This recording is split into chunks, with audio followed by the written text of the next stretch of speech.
Hello everyone, welcome to my channel. My name is Grace from Gracie's Diamond World and this is Jenny the Uncrafty Crafter. Oh. We are going to get down and, I was going to say down and dirty, but no, we're not going to do that. We're going to get into and do a whip and chat with you guys. We've got something special planned. Hope you'll join us. But if this is your first time stumbling on my channel, I would love for you to stumble, stay and subscribe by hitting the subscribe button down below. It's been a hot minute. I don't know where it is. You never know where it is anyway. Anywho, let's throw some love out to the Patreons of the channel. And guys, join us on the table and we're going to see you on the flip side.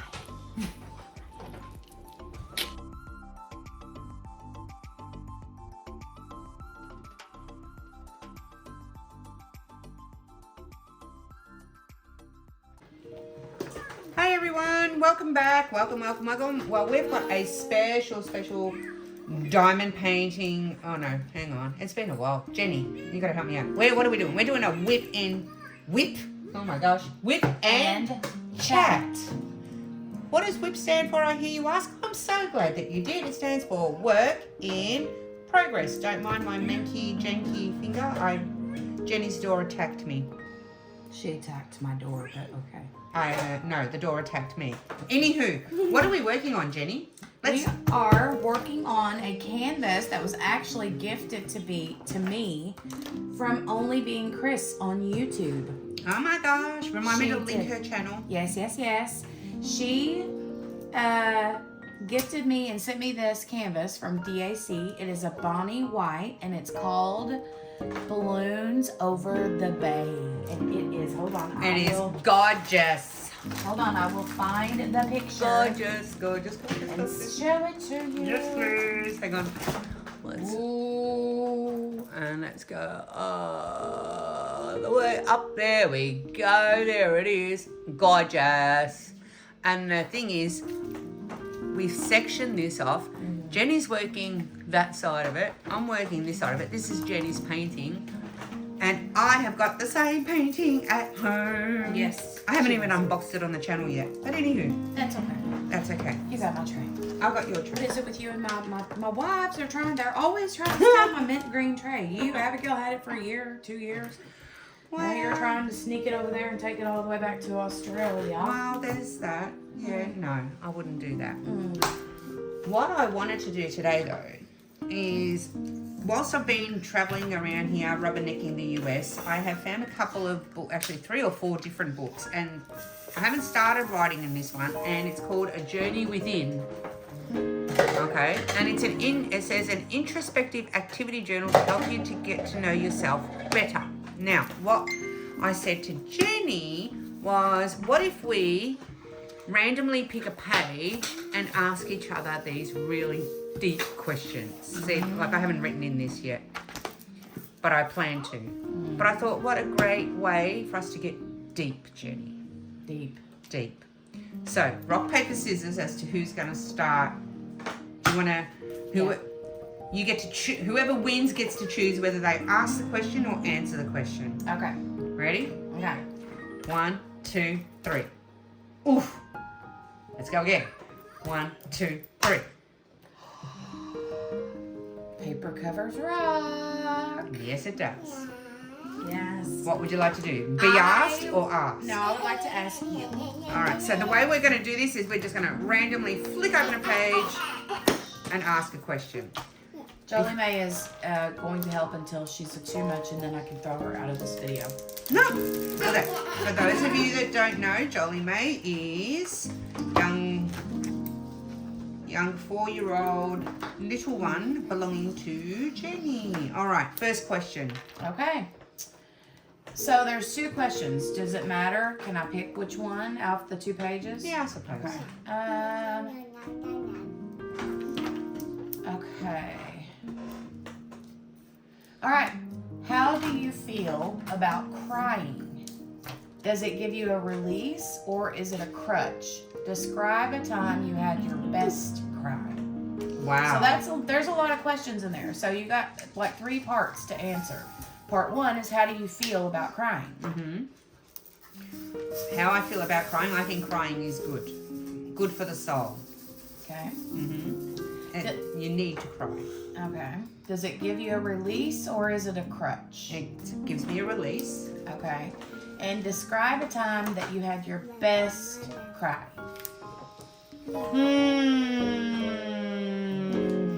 My best cry. There's no... I don't know. When did I have my best cry?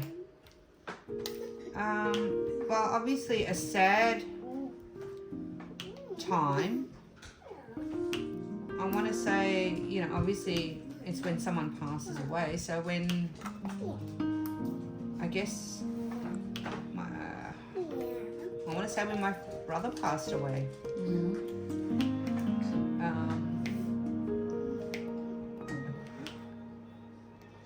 And when I say best, it wasn't a, you know, let's throw a party cry, but it was it was certainly a release. Yeah. Yeah. Those are tough. They are tough. They are tough. They are very tough. My turn? All right. And there you go. Sure. Okay.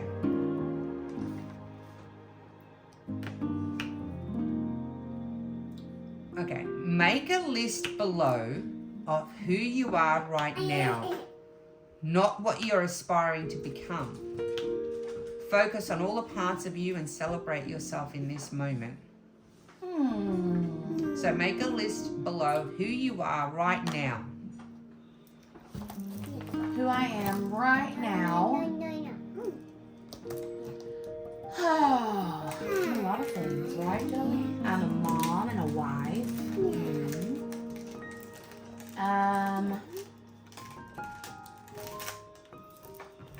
That's really hard, other than the easy, normal wife, mom,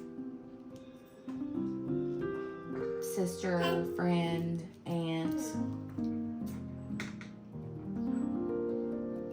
I don't know. That about sums it up. You think so? Well, I mean, I'm also a business owner and a YouTuber and a crafter and those kind of things. But I feel like those are all like down on the scale compared to the others, you know, which is sad because I spend a lot of time, you know, being the other or being the less important roles are the ones that take up the biggest majority of time, and it shouldn't be that way, but I guess it does when it's a job, you know. What else are you? I'm a friend. Yeah. What else?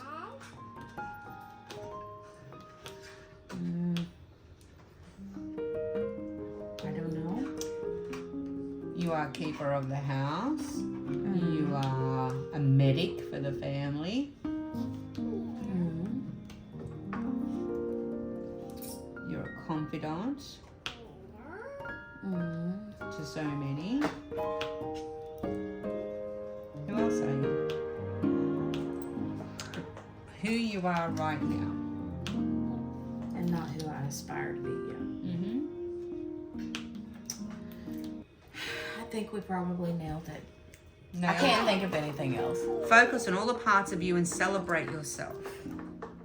Focus on all the parts of me.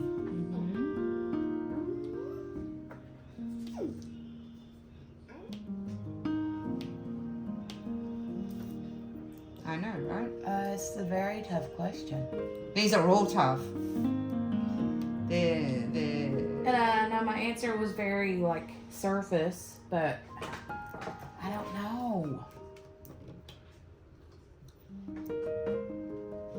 This is your introspection. I can't answer it for you. Yeah. I can tell you what I see. Yeah, I know. I am also, you know,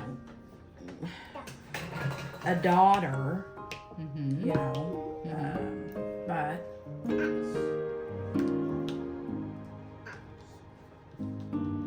and a daughter-in-law. Yes, you are. But anyway, my turn. Fine. Were the questions like, who past or living would you have dinner with? Those are the easy questions, right? Right. And this Okay. Okay, this is a good one. If you took a character test right now, how would you score? What would be your strengths and weaknesses?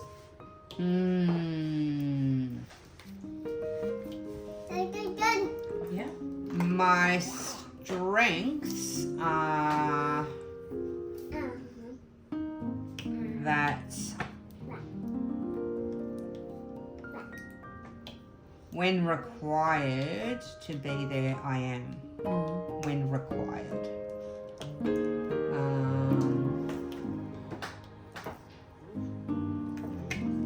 I feel that I am anyway, or I try and make the effort to be. When I know that my presence or someone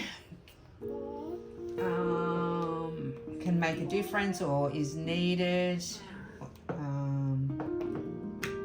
think that's one of my strengths. What was the other part of that? What were your strengths and weaknesses, and how do you score yourself? Score myself in what way? I don't know. Didn't really say. Well, I guess you're scoring yourself by what you think your strengths and weaknesses are, but I don't know. So I'm an empath, so sometimes whilst that's a positive thing, it can also be a very negative. It's very hard because I soak up the emotions and experience of those that I love around me. So it's a weakness because sometimes to my own detriment and my own mental health, I will be tending to others and ignoring myself. I've witnessed you do that. Many times.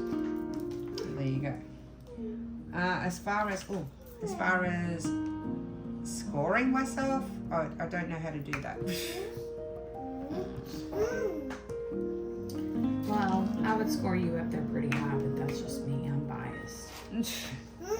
But I will say that some other like strengths that you have, from my perspective, is that you're fair even when the fairness, like the devil's advocate part, you know?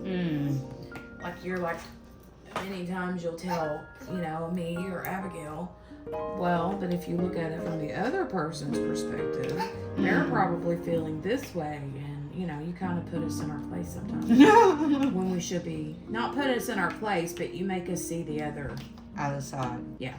Yeah. And you're also really good at like making people feel important. Like you remember names, you remember faces, you remember dates. And you call people by name whenever you're talking to them. And I don't know, there's a lot of things that you do that I'm always like, wow, she should be like a therapist because she's really good at this and this and this and this. Hush now. And you ask questions when you meet people that aren't often asked, like, and like questions that they're like, oh wow, that was a very thoughtful question. Very thoughtful. Okay. Was I answering that question? Or? Sorry, I told you that was my perspective. Well, thank you. All right, my turn? Yes. My turn. Yes, ma'am. Yeah. Okay. Oh, all right. Okay, you ready? What are you avoiding right now, and is it keeping you from your destiny? Why are you avoiding it, and how can you face it head on? I'm avoiding answering that question by talking to my child right now. Yes, darling. Apple. So you're gonna have to ask that in slow chunks here. What are you avoiding right now, and is it keeping you from your destiny?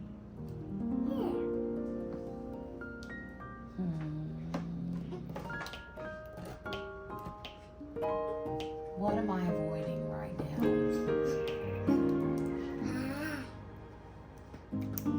What? I'm a big procrastinator. Mm-hmm. That's a pencil, Jolie. What am I avoiding?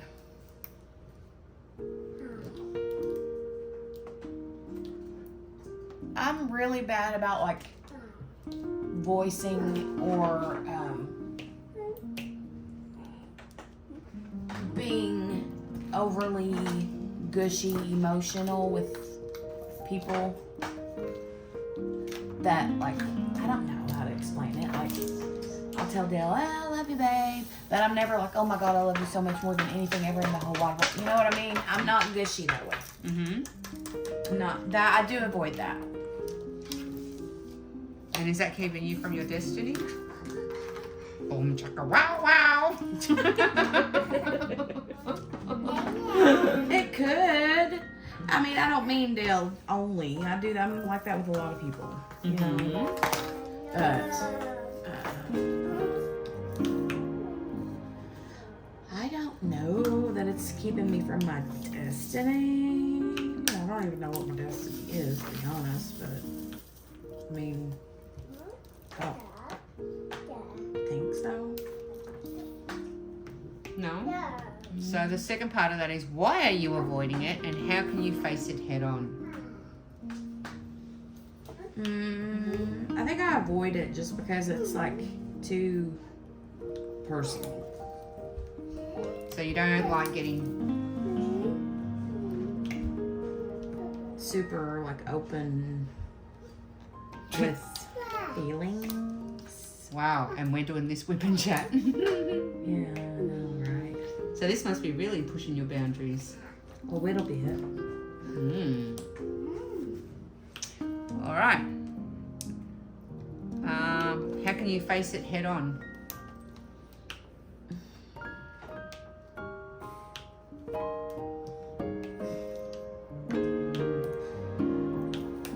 I don't know, write a letter. Mr. Postman. Write a letter. Write a letter. Yeah. So should I give you one of these books, do you think? Oh, I don't know. I don't know. I don't know that I would do it. No. Because it would make me get gushy wushy. In other words, you would be avoiding writing in this book to achieve your destiny. Apparently, yeah. So that's going to defeat the purpose. Don't you think? Potentially, yeah. Potentially, probably, maybe, possibly. Yeah, I'm one of those that's like, I like my comfort zone. I like my little comfort bubble and yeah. And Okay. Is that your final answer? that's it. I don't have to call You don't have to phone a I don't friend? have to phone a friend. I don't need 50-50 or nothing like that. You don't know? Okay. No. All right. No, fine. All right. Your turn to read. Okay. I have to get, and I'm running out of this. This is 3810. 3810. There it is. Found it. Found it. I hope that, the volume's working on Oh this. God, that would suck if it wasn't. We should try and actually, Probably, maybe. yeah, let's have a look. Yeah, volume was working. So no hiding those, those answers. Doggone it. I was gonna say we could nix this one and do the friends one instead. Ah, I'm kidding. this one's pushing Jenny. Yes, sister, I see it. Okay. All right. Have you ever had a bad day that was so bad it made you judge your entire life in a negative way? Yes. Okay, write 5 things you can do to turn around your next bad day. Okay. 5 things I can do to turn around my next bad day. 1. Stop and really think about things before I react. 2, if something negative has been said that's created me to have a bad day, sit and reflect and break it down and make sure that whatever's been said is actually not a reflection of the character of the person that's saying it, as opposed to the reality of what they're saying. 3, instead of soaking up the negativity and having a bad day, literally stop and breathe and just be.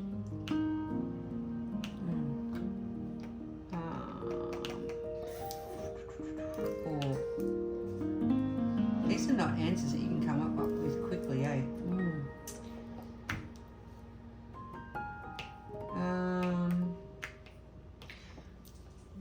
Sit down and make a list of I'm up to 4. 4 is sit down and make a list of the positive things that have happened in that day, whether I can come up with 1, 2, or 10. And then 5, actually sit and there's a lot of sitting in my things, isn't there? But anyway, actually truly in my heart be grateful for those positive things in my life. Whether it's things that have happened that day or people in my life or things that have happened, that sort of thing. I almost dumped the yellow into the tin. No, right? Yeah, I'm just looking for tweezers. Do you see the pink tweezers? The pink ones, no. These ones are These here. work. Okay. Yeah, so that's my 5. Well, those are good answers. Good answers. Good answers. All right, my turn. Is that yours or mine? Oh, Yours. it's mine. All right.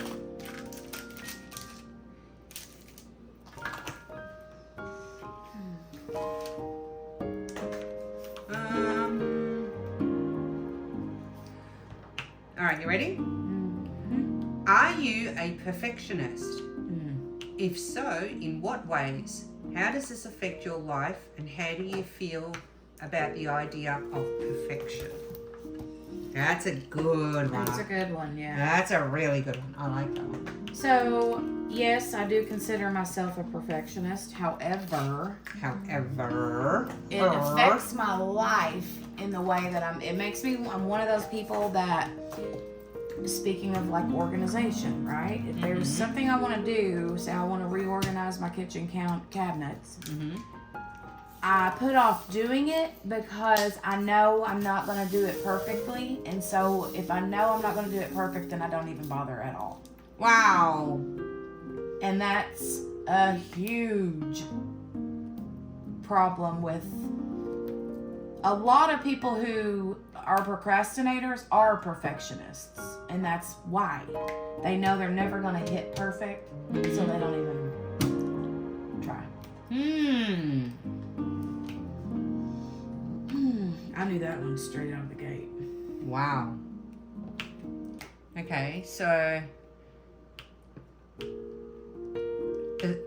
and I guess, does that answer that second half where it says, and how does this affect your life? It affects my life that I am one of those that always feels unorganized and I'm always like, nothing is ever like satisfactory. I'm never 100% satisfied with a lot of the things that I do, especially around the house. Because it's not perfection, and by perfection I see Pinterest worthy things, and that's not reality. So your barometer, your you take your temperature of perfection against social media platforms. Interesting. The last part of that was, how do you feel about the idea of perfection? it's a lie. I'm kidding.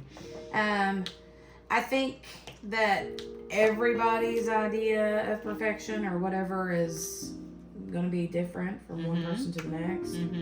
I've just kind of figured that, or I've learned that done is better than perfect. Ah, I like that. Yeah. Good answer. I like that a lot. At least it's done. It might not be perfect, but at least it's done. Wow. I might take that and run with it, you know. Alrighty. Good answer. Yeah, I learned that phrase actually from a MLM company.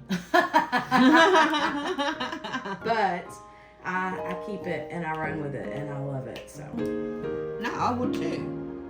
it's kind of along the lines of the eat that frog, you know? Yeah. Done is better than perfect because perfection is never really reached. Interesting. Alright, sweet. All right, my turn. Your turn. Boogie, woogie, woogie, woogie, woogie. All right. Do you think or speak negatively about yourself, even jokingly? And if so, what do you say? All the time. All the time. And it is definitely a sometimes I'll say it in jest, and a lot of the times it's echoing my own phrase, which is I own my own shit. And it may come across as being negative, but to me it's my reality. So do I talk about myself in a negative way? Moreover, probably when I'm talking physical appearances, and I can be somewhat savage sometimes. One of my favourite phrases though is also, don't mistake my passion for aggression. I can be very passionate and people mistake that for being aggressive. Right. The next part to that is, what positive things can you say about yourself instead? Ha! You didn't tell me that bit. Sorry. But are you? Not really.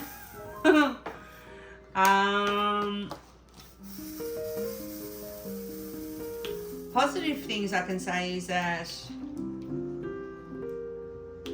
and I do try and say this as an affirmation to myself, is that regardless of what I look like on the outside, I think I have a pretty good heart. Like I'm a good person.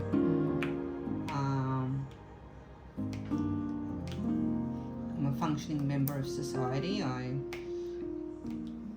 provide for my kids. I'd like to think that if friends are there, I'm there for them. And family also. But yeah, with regard to counteracting my negative body image, I try and and it's not easy, but I do try and sort of go, well, you know, you've had this weight loss surgery, you're doing well. I mean, it's a slow journey and weight's not coming off as quick as it was the first time around, but I'm okay with that, you know, as long as it's slowly coming off. Yeah. One thing I've heard people say before is when we talk negatively about ourselves is, well, would you say that to your best friend? You know? If you wouldn't say, because say one thing that you say about yourself all the time. What do you say to yourself? No, because you're going to say, would you say that to me? Exactly. Exactly. Would you? No, you wouldn't say that to me. Maybe in a joking way, but not even usually so. So yeah, but I agree. When you're right, you're right. It's negative self-talk is not. No, it's detrimental. It's very toxic. It's very toxic. I try and be as positive as I can be, but I'm generally more positive for others than what I am for myself. Same. I'm the same way. I talk bad to myself all the time. Yeah. Yeah. Your turn. Okay. Do you overthink? Let me think about that. I definitely overthink about everything. Touche. Yes. Okay, what type of thinker are you and how has that affected your life? I am a very big worrier. And I overthink about things that are I don't know what the word is, but like I worry about things that are not likely to happen. You know what I mean? Like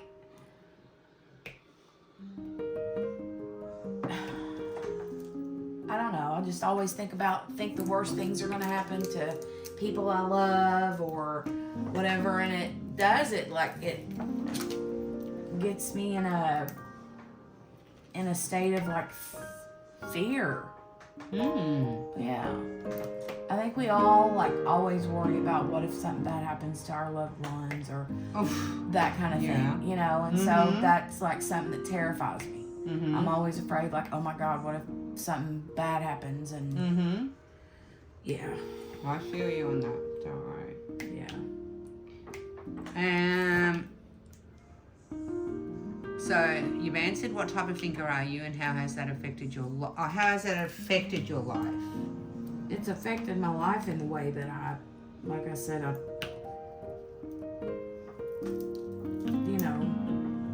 live in fear over stupid things that there's a word I'm trying to think of.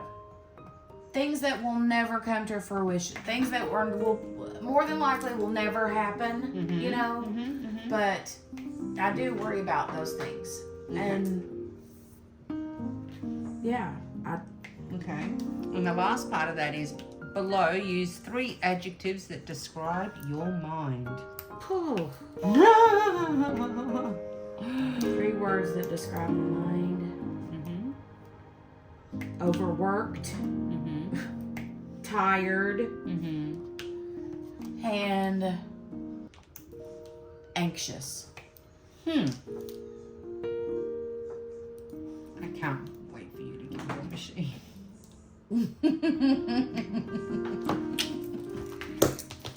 Wow.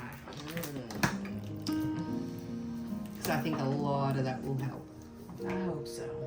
She's talking about a CPAP, in case you guys don't know what she's talking about. I'm supposed to be getting a CPAP machine. Yes. Well, she's not supposed to be. You will be. It's on I'm just waiting on it. Ooh. Ooh. Now I'm scared. In what ways can you take better care of yourself? Oof. And what do you need to give yourself more of? Are you talking physically or mentally? Probably both. Okay. In what ways can you take better care of yourself? And what do you need to give yourself more of? I need to start taking better care and exercising. And that is yes, a physical activity, but I feel that I used to be a gym junkie back in the day. I used to be at the gym 3 times a day, and I know that the endorphins that were, is the right word, stimulated? I don't know. Pumping through. Were just magnificent. Wow. It just made me, like, especially, I can't do it now because I'm already up too early as it is, but going to the gym first thing in the morning set me up for the rest of the day. Oh, I can't imagine. Right. I'm like, no, not happening. Well, it's not going to happen either for me. However, I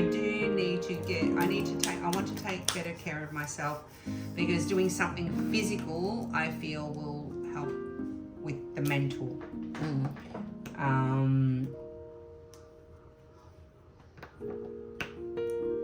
Whilst it is absolutely amazing sitting and diamond painting and all of that, I feel also, even if it's 15 minutes of exercise or walking or whatever it is, when I sit down to diamond paint, I won't feel so sluggish.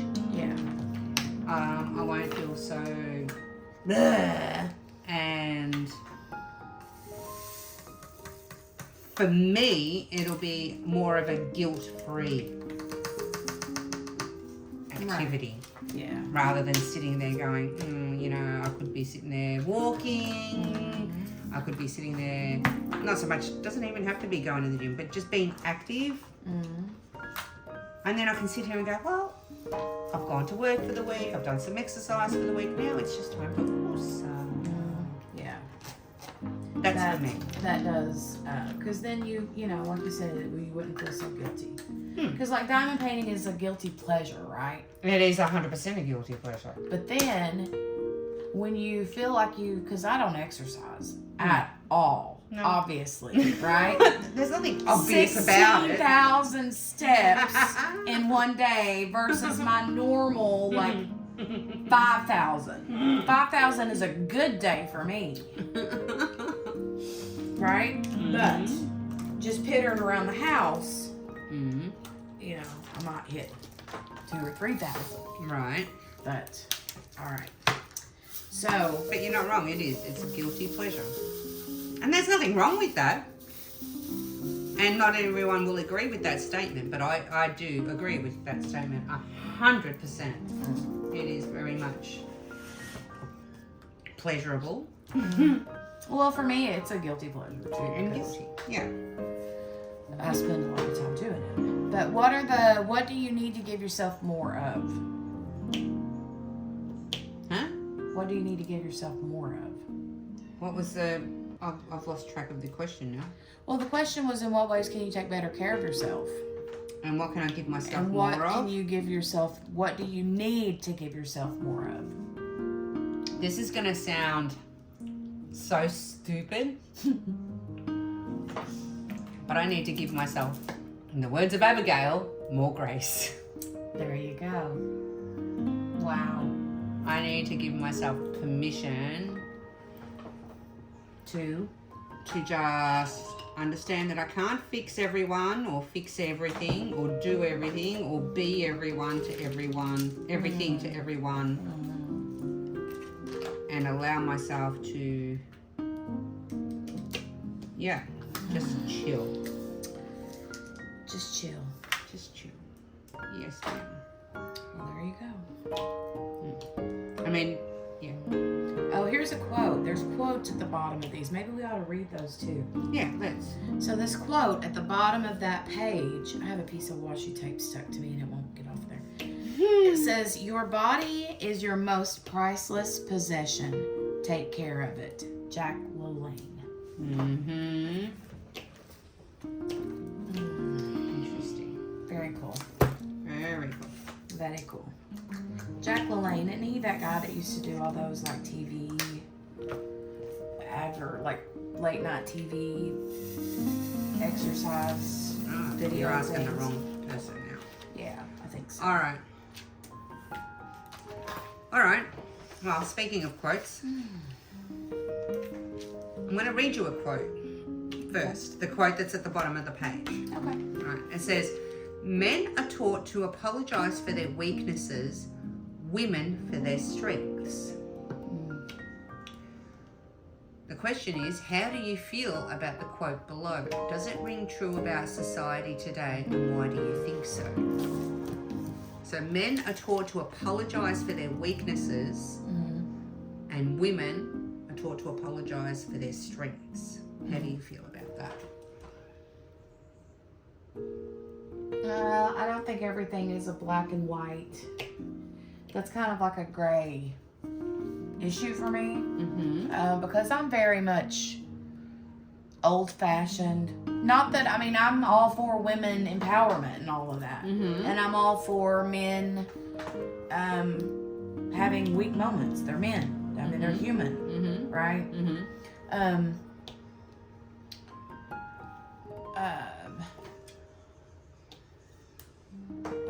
It's a tough one, isn't it? That's really how I feel about it. But, I mean, at the same time, I just feel like...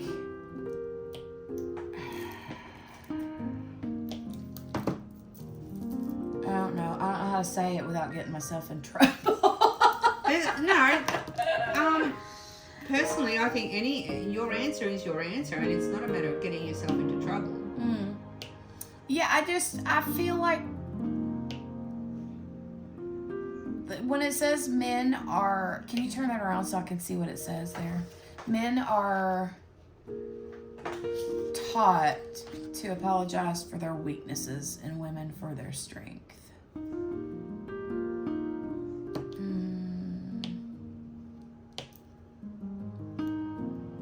I just feel like it's not, I don't feel like men have to apologize for their weaknesses, obviously, and I don't feel like women should have to apologize for their strengths. I think that it's kind of like trying to get you to just assume that it's telling you that men are weak and women are trying to switch roles with the man. You know what I mean? And I don't know that I don't like that. I don't like that they're trying to make you think that way, you know? So you think it's a loaded question? Very loaded, and it depends on who you ask. I mean, like my dad, for instance, I've seen him cry. Most men would think that that's a weakness, but that's not a weakness. I saw my dad cry for, like, when my mom passed away, you know, that was not a weakness. And my mom was a very strong, opinionated woman, and, you know, don't get me wrong, and this is exactly what I'm talking about, so I can use it as a prime example. My mom was a very strong, opinionated woman, and she would very prideful also, and if she were to be made to feel any kind of way about that, she would not apologize for standing her ground and feeling the way she did. Now the part in that is we were always, you know, I don't believe in the men wear the pants in the family and all of that. In my house, both my mom and dad wore the pants in the family. And so, but when push came to shove and a decision had to be made, my dad was the head of the household.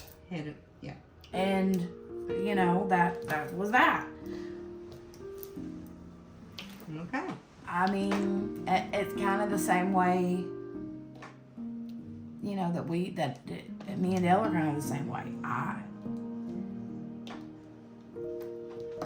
I make a lot of the decisions like that, but at the same time, if he steps his foot down and he's like, nope, then I'm like, okay, no, we're not doing that then. You know? I listen to him and I know when's good. When it's good. When it's good, it's good. We're done. Yeah, you don't push the limits. No, I don't. But it's not because I'm afraid of him or anything like that. I just respect how I feel like what his role in the family dynamic is. That's fair. Good answer.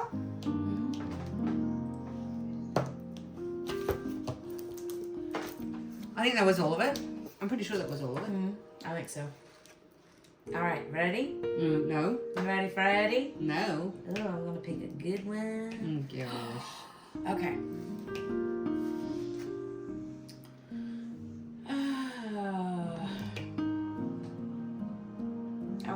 Okay, here we go.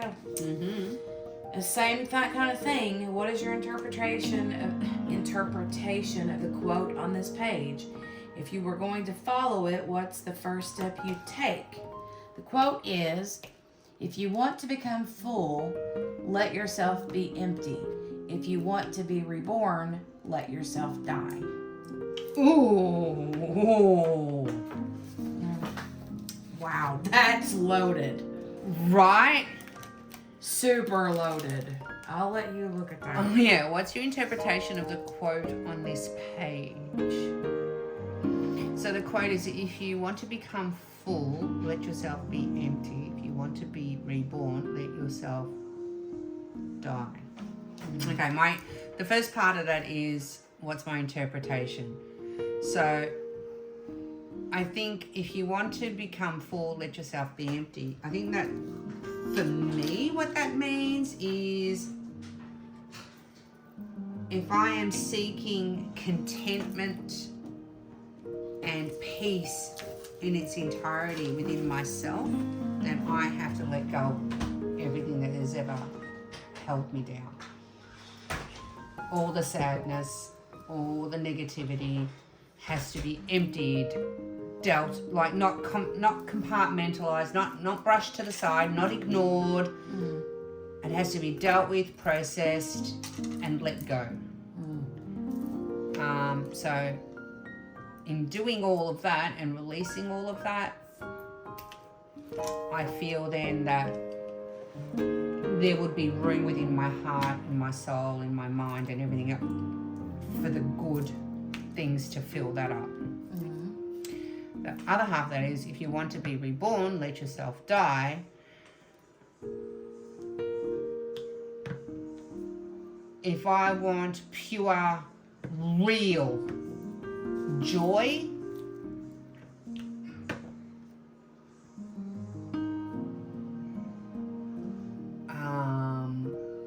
like reborn means, for me, you know, it's not a religious thing. For me, it's a start over. So if I want to be completely joyous in life, then allow myself to cry. Allow myself to actually feel everything that is hurting that I haven't allowed myself to feel yet. Good answer. Yeah, that's how I interpret that. And If you were going to follow it, what's the first step you'd take? Here is for being completely vulnerable. The first step I would take is actually probably book in to see a counsellor. Well, there you go. To give me the tools on how to do what I just said. Because I kind of feel that that's what that means to me, but I just need someone to sort of tell me or guide me, prompt me on how to. Yeah. Yeah. That's a good answer. That's yeah. That's a deep question. Right? Thanks, Jenny. You're welcome, baby. Alright, let's go. Let's go with this one. Write about all the things you have that money cannot buy and how it adds value to your life. Ugh. Oh my God. Write about All the things that you have that money cannot buy and how it adds value to your life. oh my gosh, all the things that I have that money can't buy is my family. friendships, my faith,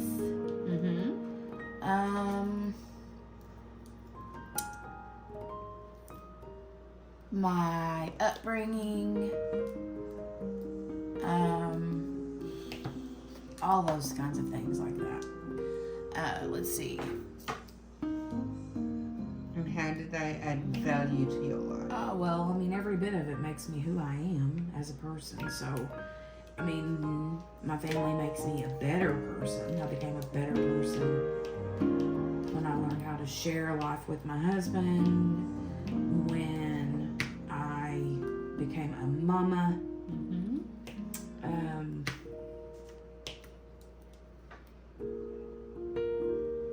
Yeah, that's how it adds value. I think I've learned patience and all the kind of things that comes along with motherhood. And I'm going to tell you, as a mum, you inspire me. oh wow, I don't know how, but thank you. You have, and you just have. I watch you with your kids, and you have that true. I don't know if it's a southern thing, but that motherly love, that patience. I mean. That Well, you have a way with your kids that I've never seen before. I've heard people say before, that talking about, kiddos with special needs or whatever, how it takes a special person, and I'm like, nah, I don't think that. I think it's more like that kiddo makes you. It just, I think that those qualities are in there already. They're just kind of blossom out whenever they're needed to, Yeah. And my kids are everything. They are. I know it. I've seen enough times and moments, and yeah, I can vouch for that for sure. But thank you for that. That's a compliment, a huge compliment. No, it's. And I see it with your boys. Oh my goodness. Whenever, you've been chatting with them throughout the time that you've been here. Not that I eavesdrop in on all your conversations, because I don't, but there are times when I'm just sitting there and kind of hear randomly. Yeah. And they're just such good, upstanding boys. They're just good kids. And they love their mama. Well, I'm glad. Because I can't wait to smooch their faces. Oh, and if you're watching this in the future, just for context. Oh yeah, by the way. Just for context, if you're watching this in the future, or if you're new to my channel completely, I'm actually Australian. And and today's date is the 8th, I think. Nope, it's the 9th. It's the 9th of September, the 9th of the 9th, 2023. And I have been traveling around in the United States since the end of June. And I'm going to be going back home to Australia in 3 days' time. Little does she know I've got a lot of duct tape and she's not going anywhere. So if you're watching this anytime in the future and you're wondering what we're banging on about, as far as, talking to kids on the phone and so on and so forth, that's why. Because, yes, I've not made any secret about it. Been a little bit homesick for my kiddos. So, spending this time. We've been doing a lot of diamond painting together, haven't we? You have. You finished a whole diamond painting. I really did. I did too, but that's nothing for me. Yeah. Wow, Jenny. Just saying. Wow, Jenny. Just tell me about my life right now. I did. Right. But literally, it was your first in 2023. Yeah, it was. And we're the 9th month into the year. Okay, do you want any more? Salt. Wound. There you go. There it is. Let me squeeze a little lemon on there too. Wow. Wow. But she's not wrong. It took for me to travel right across the other side of the world to be able to have a finish for the year. And so there was no time for me to start another painting, and I didn't want to start one and have it half finished and take it home. So I said to Jenny, well, actually I didn't say, Jenny recommended that we work on this one together, which is fine with me. Yes. That's fine with me. All right. Your turn. Oh, is it my turn? Your turn to ask, yes. Okay.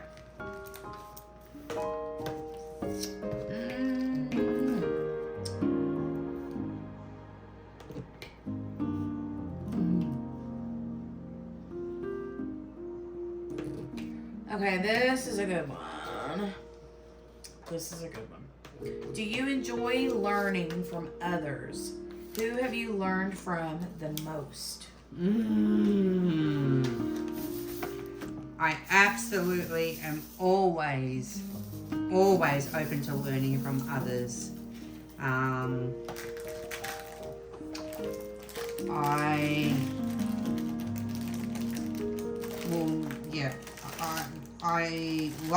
I love education in all formats, whether that be academically, whether that be professionally at work or life. So if we break it down professionally, my manager at work, my goodness, what I've learned from her is immeasurable. Immeasurable. She is absolutely amazing, and just for privacy reasons I won't mention her name. Right. But you know who I'm talking about. But yeah, and I don't mind saying how old I am. I'm 52 years old. She's only 27, and she, in our field of work, she is an absolute gun. Absolute gun. She knows her stuff. Life skills or life lessons.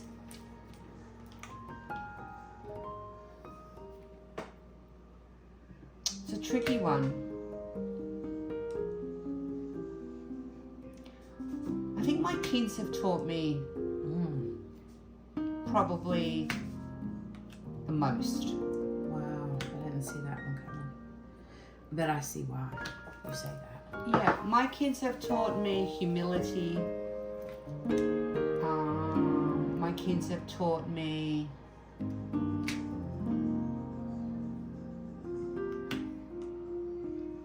how to push my boundaries and yet be the best version of me.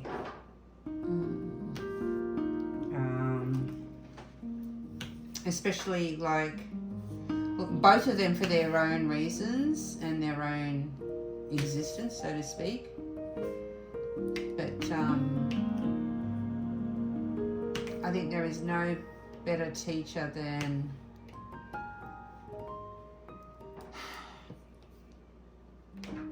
those that really,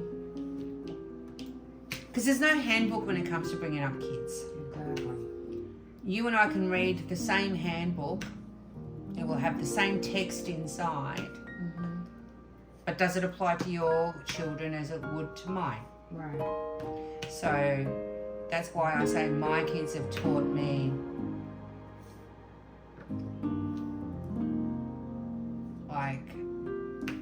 about me, I suppose. I can't explain it. It's really hard to explain. Yeah.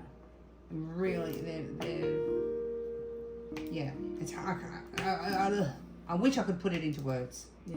I can't though. I know what I'm trying to say. I know what you mean. It's not that. It's more like a feeling than it is. Yeah. It's something you feel, not so much something you can put into words. Correct. Yeah, correct. Good answer. I was really expecting you to talk about your grandmother. I thought that was who you would. That's who I would have picked next to my kids. Yeah. But I didn't see the kids coming. Like, Yeah, I didn't it see was- that twist. Yeah, I was. Do I go up a generation or do I go down? And whilst Nonna has taught me a lot, a lot, my kids have taught me so much more.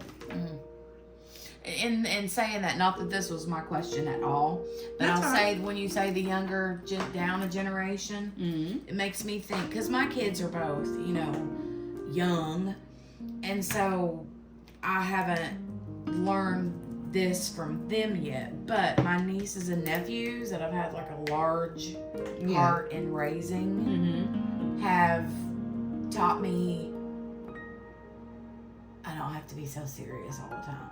You know, I mean, they've taught me how to lighten up a little bit and how to have a little bit more, to be less judgmental over things that doesn't really amount to, as they used to say all the time, a hill of beans. A hill of beans, you know? Never heard that phrase. Never heard that It phrase. doesn't amount to a hill of beans. Huh. And so that's, you know. And that's well, I mean, same sort of thing. They are not your children, but like you said, if you've had a hand in raising them and you've got that close relationship, your kids have taught you more than what you realise. Yeah. But I'm talking about from the aspect of, you know, things that I wouldn't have tolerated. And I would have been very judgmental about certain things that they did 5 years ago. But now, in the grand scheme of things, those things don't make or break. They don't matter so much. No, not even a little bit. Yeah. Yeah. This thing. Get off. All I right. diamond painted a hair in here somewhere. You did that the other day, and I've done it here. Yeah.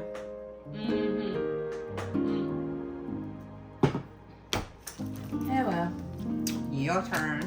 It'll be there, I'm sure, whenever I know, it's my turn. You asked me that question, didn't you? Oh, huh? Did Yeah, you? I did. Your turn, Missy Moo. Is it my turn to ask? No, my turn to ask. But your turn to... There's a dot. Look, I'm so confused right now. Sorry. Alrighty. Are you ready, Jenny? I'm ready for this. Dun, dun, dun, dun, dun, dun. But are you? Not really. Yeah. Oh God, it sounds awful. It's not awful, but it's gonna... Alright. Has your past made you stronger? What's the hardest thing you've ever had to overcome?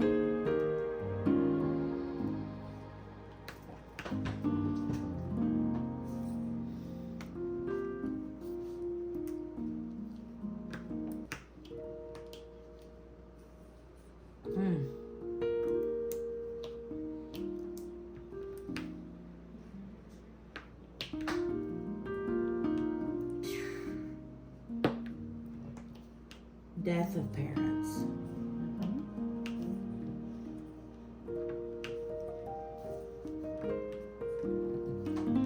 Yeah, that's the hardest. Was there a part B to that question? I I'm so proud of you. Ugh. I'm proud of you. Thank you. That was the part B. The part A was, has your past made you stronger?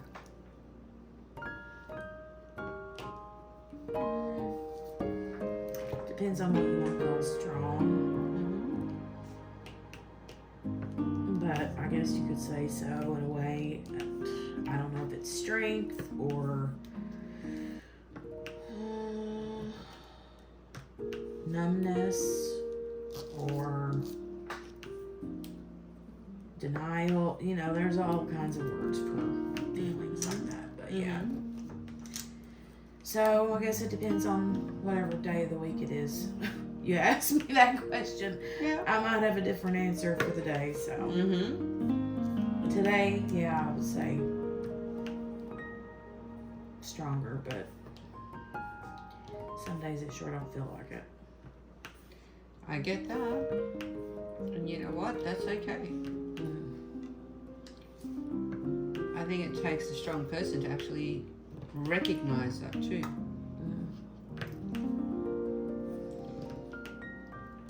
And understand it for what it is. And you'll get there, my love. Growing up sucks. Yeah. I know, right? It, Okay. Your turn? my turn. Okay.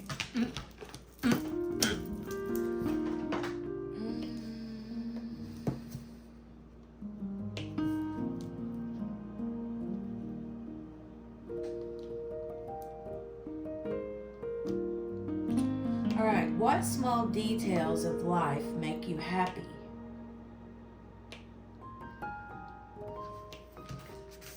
I know what I'm thinking for you, but you go ahead. Small details. How small are we talking here? I guess it depends on what you consider small details.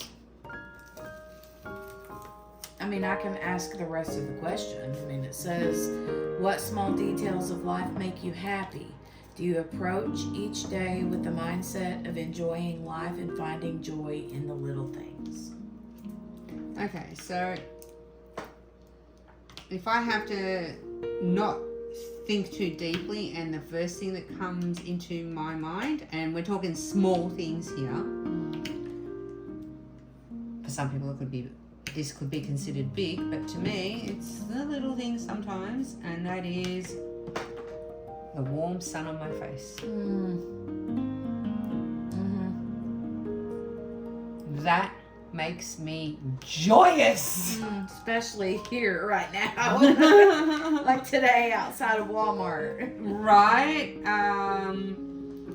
I swear they might as well.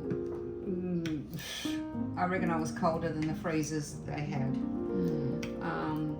But insofar as small things in life, that's what I stop and enjoy and stand. I mean, how many times have you seen me do it? Just go towards the sun and stand and just have it, just bask in it, just have it, just soak it up. It makes me feel good to have that on my face, on my arms, body, just to lie there and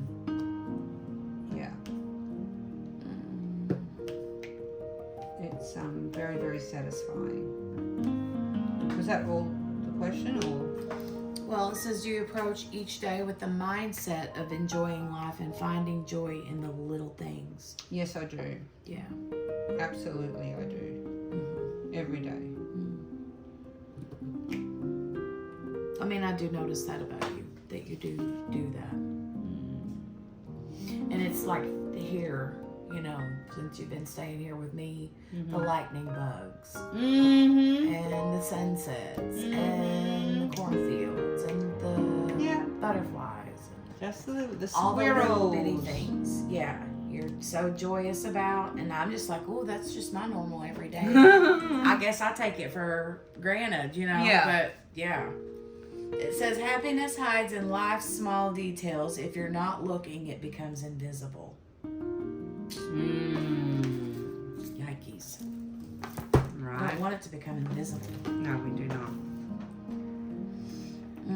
Okay. Do you want the question first or the quote? It's up to you. Okay. The quote to this one is, quote, "There's more to life than being a passenger." End quote. The question is, what about your life makes you feel like a passenger instead of the driver? I'm very much always felt like I was, especially growing up, more of a leader than a follower, or a follower than a leader. It's just my personality type. And I mean, like, how many times when we were in New York did I say, I'm just here. You tell me what I know, you want. right? You do it. I'm happy to just ride along, go along for the ride. And that's pretty much it. I mean, unless I'm very much a go with the flow kind of person. Rarely do I feel like I'm in the driver's seat unless it's something specifically that I have a specific duty or job that I want to get done in a certain way. Then I'm like, then I'll take the driver's seat. Because I can be very much controlling in things that I feel like I have a good grasp or understanding of, you know. But if it's something that is like with New York, I was just like, I'm just here for the ride, honey. I just want to do whatever it is that you want to do. Yes. And of course, you know, the literal, she won't let anyone in the driver's seat. But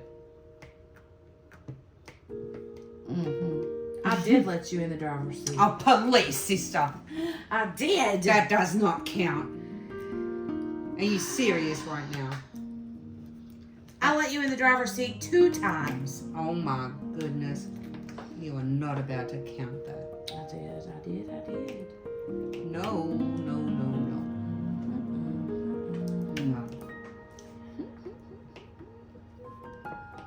But yes, yeah. That just follows through with everything else you've been saying consistently. Right. With, you know, how you were saying about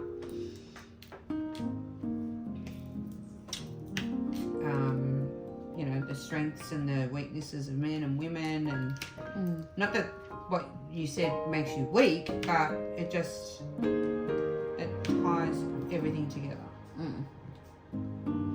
Yeah, and I'm also one of the kind of people that's like, if there's something going on that I don't, like if I'm in there making my cover minders or my glue dots, right? I know what I'm doing, and I'm the one that's like in charge. Like if you say, can I help? I'm like, meh, I got this. I'm in the driver's seat. You know what I mean? Yeah. And so, but if it's something that you're doing, it's like when you were packing your bags or trying to, I'm like, just tell me what to do and I'll do it. You know, you're in the driver's seat. Tell me how you really feel, Jen. You're in the driver's seat, so, you know, tell me what you want me to do and I'll do it. Yeah. I'm not, you know, if it's outside of my comfort zone, I'm not really keen You gotta to... call the Uber. And they can drive. Oh, right. Exactly. They can drive over that bridge. They can drive. Like, and that's a literal comment right there. Literally. Literally, yes. Literally. Literally. Yeah, that's the Jenny that I've come to know. Very much. All right.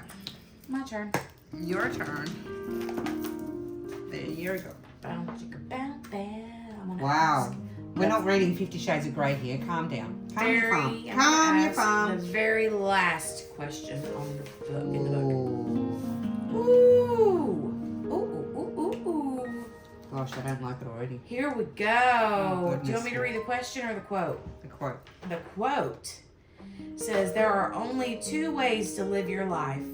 One is as though nothing is a miracle. The other is as though everything is a miracle. Albert Einstein. Wow. So the questions are, Questions. well, there's only one question, but then a follow through thing. Do you believe in miracles? Do you believe in miracles? That's the question. And then it says, write about a few miracles you've witnessed or experienced and how that changed your view of life. So first of all, I mean, if you don't believe in miracles, then you don't have anything to write. But if you do believe in miracles, then it asks to name a few. Okay, this is going to really push some boundaries and it might tick a few people off.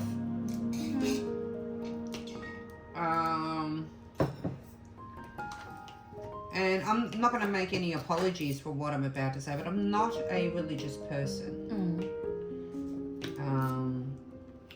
I just simply am not. I do have a sense of spirituality about the world, in the sense that I believe there is a power greater than us out there.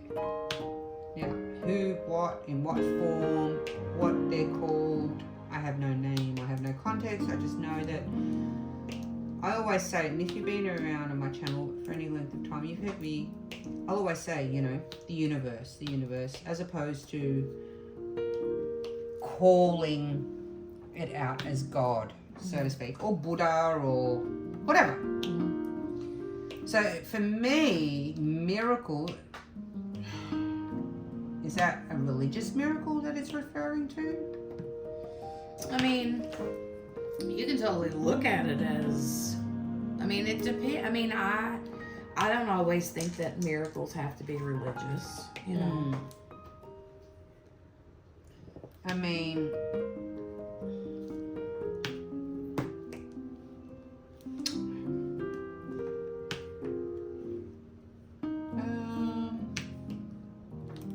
I think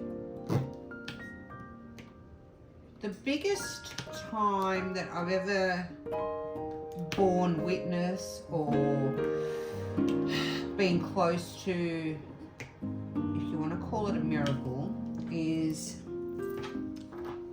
we had massive fires years and years and years ago up near where I live, and it was, I don't know what it is in your language, 40 degrees Celsius. It was going to be 45, I think, degrees Celsius, which is hella hot. It's like over the 100 and something, with extremely big winds. So it was a high fire danger day. And my best friends at the time, for the first time ever, said, oh, we might come down off the mountain and, you know, if you get, because I said, I'm going to my mum and dad's for a swim because they've got a pool. I said, we're going to mum and dad's for a swim. If you want to come along. And they had never come there for a swim before. Long story short, massive bushfire ripped through the area, killing over 170 people, destroyed, I can't tell you how many thousands of acres of land. It was an absolutely catastrophic day. If they hadn't have come for a swim, they would have been right in the middle of those bushfires. Oh my goodness. Coincidence, fate, miracle. All I know is I was just thanking the universe that day that decision for them to come for a swim ultimately kept them safe. Saved their life. Yeah. Yep. In my mind, it did anyway. Yeah. Yeah. Out on a few who witnessed or experienced and how that changed your view of life. How it changed my view of life. I don't know that it changed my view of life because I always felt, I've felt like that for a long time about, you know, miracles, so to speak, or things happening for a reason, for a good outcome or a positive outcome. So I don't know that it actually changed anything. It may have just reinforced it. Yeah. Jenny girl, I think I need a break. I'm gonna pause this and we're gonna come back. Okie dokie, sounds good. All right, we're back. Is it your turn? I believe so. Let's see. Oh, okay.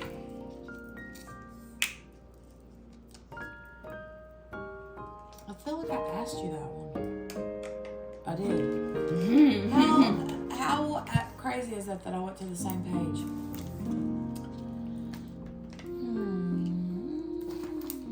Okay. Apply the quote below to your current outlook and write about what you see. And the quote is, "What we see depends mainly on what we look for." John Lubbock. Apply the quote. So what was the question? Apply the quote below to your current outlook and write about what you see. What we see depends mainly on what we look for. So it wants to know what your current outlook is and how you see that quote. What we see depends mainly on what we look for. So, to me, having just finished this massive travel expedition that I've been on, I have been soul-searching a lot. And I've come to certain conclusions that I was hoping to actually come here and this is gonna be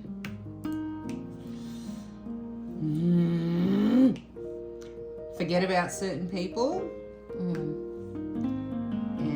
I was looking for freedom to be released, and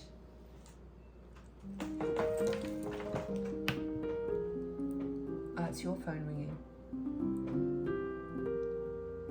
Thought it was mine. So I was looking for, and what, like I was looking for, not salvation. I was looking for, how do I put it, Jenny? I was looking to be released from feelings. And unfortunately that never happened.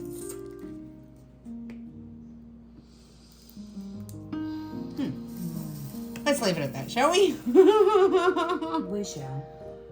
Is there anything else you need to know? No? Good-o. Okay, let's get off of that one. Yep. All right, next. All right, I'm just gonna turn the page. Are you settling for the comfort of security in your life instead of the riskiness of pursuing your dreams? Do you have a routine you need to shake up?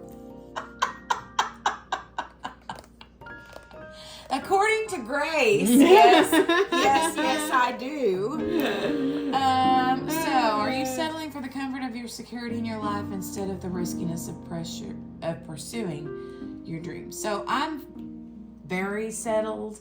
Yeah. In Yeah, my- you are. In the comfort of the security of my life, you know. Yeah, you are. And I do know that good things happen when you step outside of your comfort zone. When you get a little uncomfortable, I understand that. But that's uncomfortable, you know. So, I mean, you know, the way I have my life right now is a nice, warm, fuzzy blanket with my fan in my face. And I like it like it is. Now,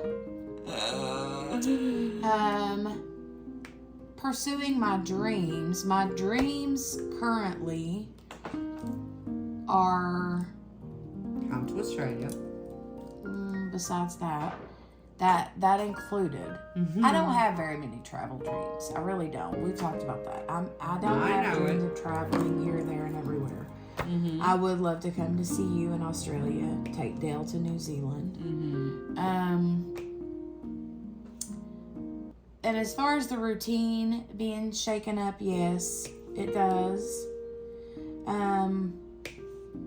And hopefully, I know I keep saying once Dale's on first shift, that will happen. And hopefully with the CPAP machine and things happening, that will happen. I mean, I have been a hermit. Like, I had COVID before COVID ever happened. Not literally, like, had it. I just mean I was ready for it before that ever became a thing, right? I was like, yes, I got this. But, also, you know, I know that that's not good for me. And with Grace being here, I've came out of my so-called comfort zone a few times, including going to New York. Don't get me wrong, I've been a couple times, and I love it. So I was very happy to go. But yeah, I do need to shake things up, and because it's easy to fall into a depression whenever you know, have the kind of routine I have. So. Good answer. So damn proud of this girl. She walked across the Brooklyn Bridge. Yeah. I mean, here all I did was walk across the Brooklyn Bridge, and this one here has traveled to 3 different countries in a 2-month span and stayed here for 3 months. So, I mean, you are doing the mostest. Pretty awesome adventure, I'm not gonna lie. I'm not gonna lie, it was a pretty awesome adventure. About to come to an end, but it's okay. They say all good things must come to an end, right? Yeah, but it doesn't mean I won't be coming back or doing other stuff or whatever else. Yeah. Even if it's to come and pick you up and say, right, let's do this together. Well, it's because of you that I went to the doctor and found out I had sleep apnea. It's because of you I went and got my glasses. There you go. It's because of you I got actual nails and pedicures. It's because of you I could say 100 other things, but don't want to say just quite yet. But, you know, yeah. Like the... You would have done all the things. Even if I wasn't here, I just would have pushed and shoved you from overseas. Yeah, but it's easier when you're here to literally push and shove. Yeah, literally get you in the car and go, we are going and we are doing this today. Yes. True. All right, it's my turn to ask you. Yeah. Let's go. Yeah, it is. Poppy, what are you doing in there? Oh. Oh, goodness gracious. How does love inspire you, and what do you become?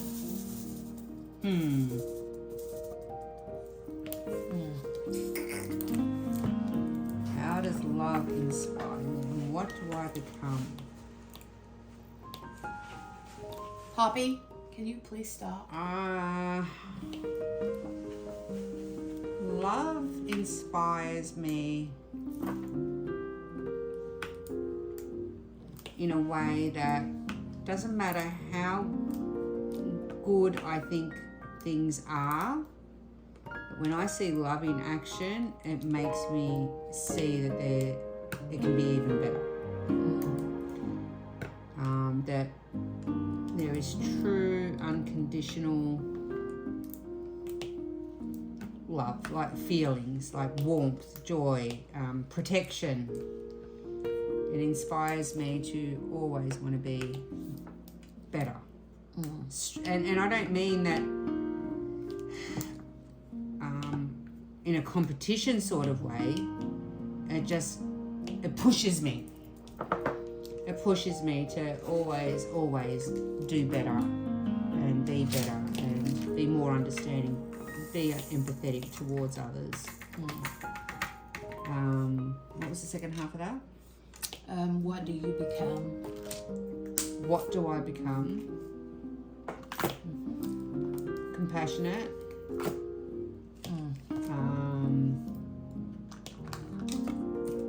Invested.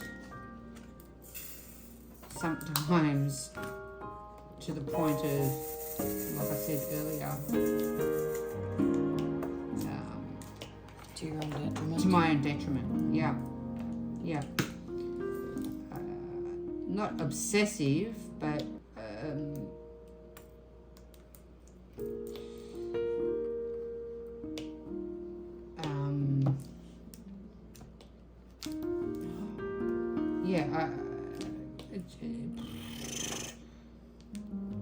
I become just invested. Like, if we're talking about romantic love,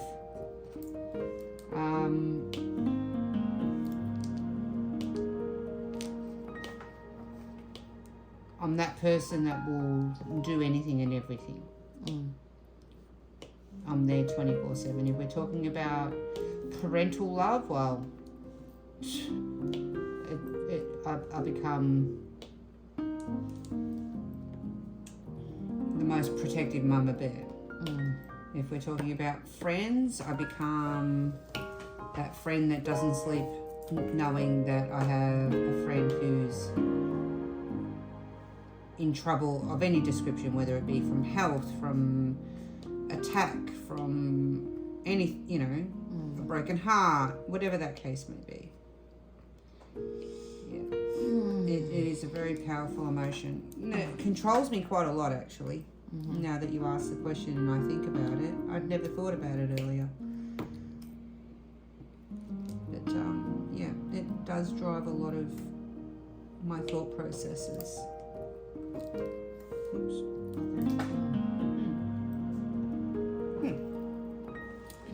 Learned something about myself there, Jenny. There you go. One thing I learned a long time ago, and it was in they talk about the different kinds of love. I can't remember where I found this at, or if it was at church, but they were talking about agape love being it's an action. Like, it's a verb versus like a noun, I guess you would say, But yeah, I thought whenever I started looking at it that way, I'm like, love being a verb. We say I love you, but that's just like a phrase. But when you comfort, when you are there for your friends, there for your family, your kids, in the way you talked about, that's how you love them. Yep. And the word agape actually is the Greek word for love. So there you go. Very cool, right? Perfection. All right. what about your present? What are you enjoying right now in this moment? Diamond painting with one of my very best friends. Diamond painting with one of my 2 wifeys. Yeah, you are. Yes. What are you thinking about and what are you most grateful for right now? Okay, so what I'm thinking about is that I'm so happy and blessed that you came here and that you spent all this time with me and Dale and the kids. And I'm sad that you're gonna leave. I'm gonna be a phone call away. I know. You're not allowed to be a mess. I'm gonna be a mess enough for both of us.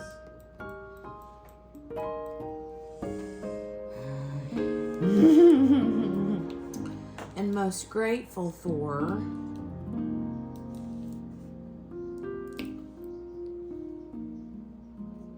I'm grateful for a lot of things, but at the present, in this very moment, I'm grateful for you and just true friendship. I don't know, the connection that we have and with Abigail is everything. Everything. I wish she was here with us, of course, but she's probably home and sleeping in the bed, considering it's midnight or after. Well, this is true. So, And I echo that. She should be here. Abigail, if you watch this, we miss you in the present, like in the where we can actually touch you.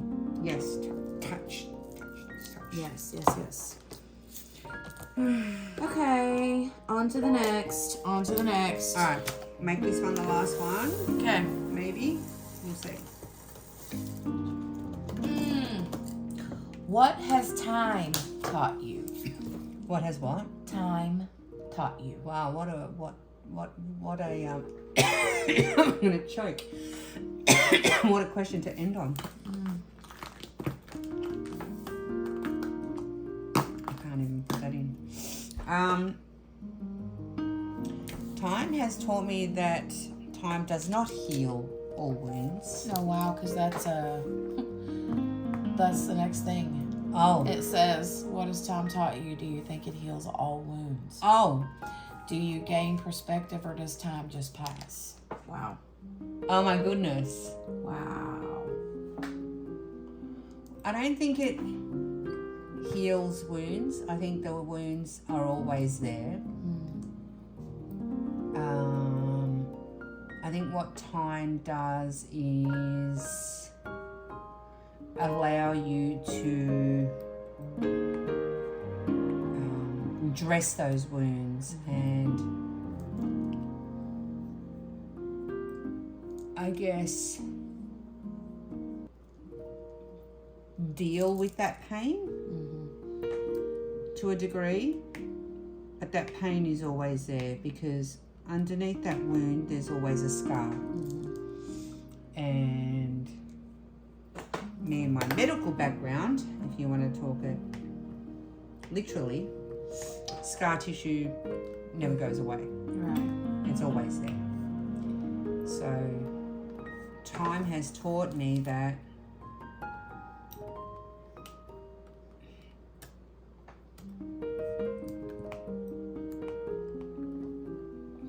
the pain is still there. It's just a matter of trying to live with it the best way you know how, or I know how. Yeah. I agree with that. Well, I reckon we're going to keep going, but we're going to keep going on your channel because I'm enjoying this. Yes. I'm enjoying this, but if you've gotten this far, I would absolutely love for you to put a comment down below. Hit the thumbs up on your way out, of course. But that does help. I mean, it's been a while, guys. I've been able to do any videos, and hopefully you've been able to understand a little bit as to why. But I'd love for you to put a comment down below and use the word time in a sentence. There you go. There you go. There you go. Time. T-I-M-E. Pop that in any sentence that you feel would be relevant. And with that being said, I'm going to link down below, and hopefully if I can somehow in the Jenni's channel, wherever you are in your part of the world, please look after yourselves, look after each other, and have each other's backs, because it's so super important. Until we see you next time, I'm going to send you guys all much love, and ciao for now. Bye. Bye.